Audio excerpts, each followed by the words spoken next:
Hello, comic book junkies. It's the Frog Queen here, and I'm coming at you with another comic book review. Thanks for joining me again today. Today I am going to talk about Fool's Wish. I told you I was going to cover it, and I didn't lie. So thank you for joining me in my very messy little locale with my unwrapped Christmas presents underneath my desk so that people don't see them.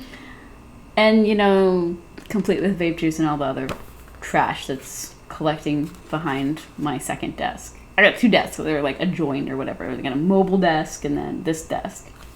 This is my cubby, and then the living room is like the rest of the room. And I'm sitting in front of a lit window, which is real professional, i.e. not. But at the same time, I just needed some natural light. I've been in this dingy room for too long and just not getting the proper vitamin D that I need, and I wanted to record anyway, so be it. Funny story also, I thought I'd say, I'm wearing my favorite Spider-Man underoos shirt, which I got from Zellers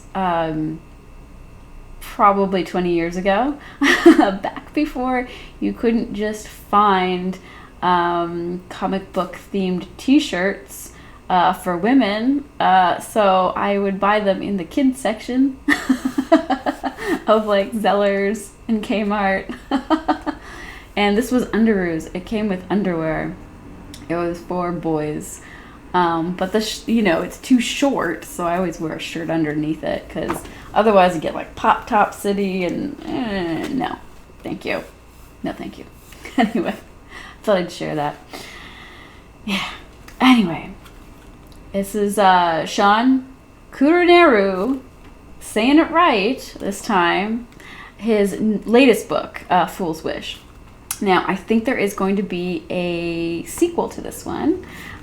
So far, this is quite a thick book, actually. Not bad. Now, I'm still really in love with the simplicity that these books that he's putting out are printed. They have a nice feel, nice texture, inside. I'm happy with the paper.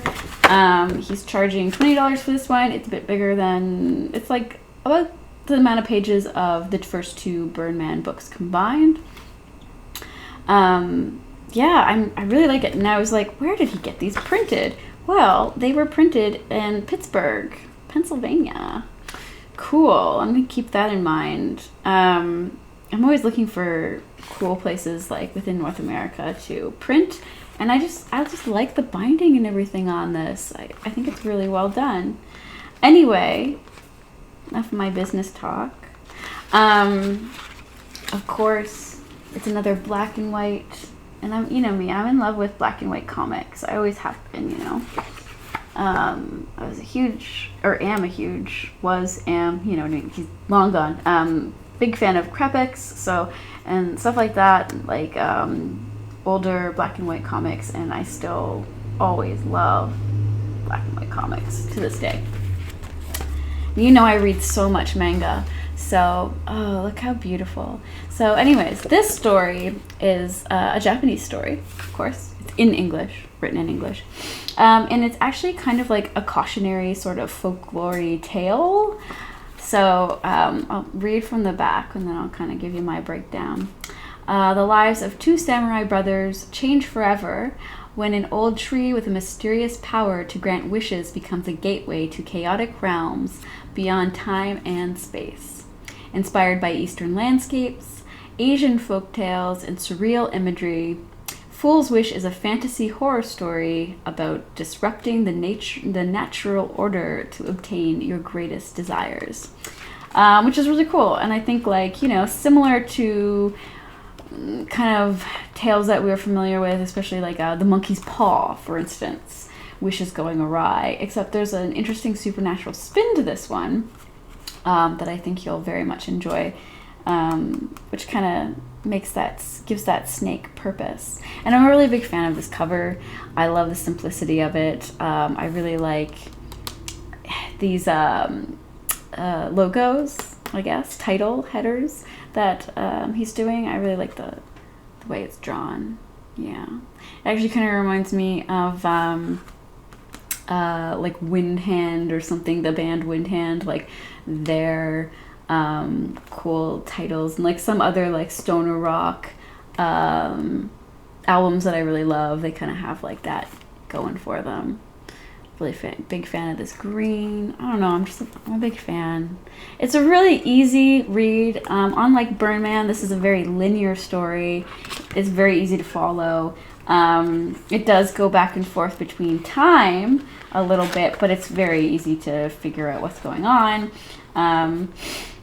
Yeah, big fan. And I think like because he's got issues in here, he originally published these as issues, which would have been interesting to see. Yeah, so this includes 4 issues. Check that out. Isn't that great? Love it. So yeah, that's kind of like my review, quick and dirty review of Fool's Wish. Big fan of this one. I'd love to see more, of course. But you should definitely pick this one up because it is quite creepy, you know, even though it's like kind of folklore tale, it is quite creepy. So if you're a horror fan, I think you'll really enjoy it. Not for children, no. So I'm thinking, you know, 15 plus.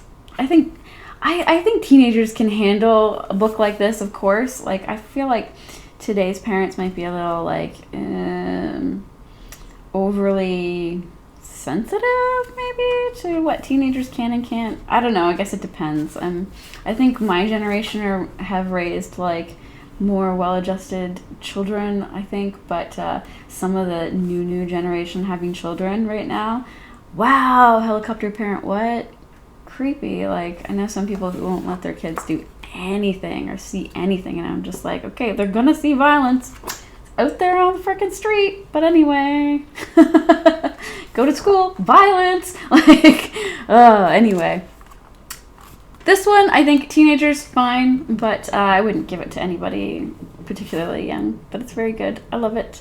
And I think that's it for me.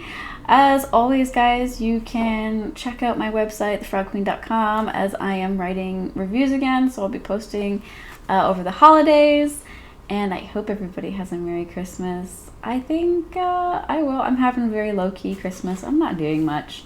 Going to my sister's, eating a lot, drinking my energy drink tea, my Tea North.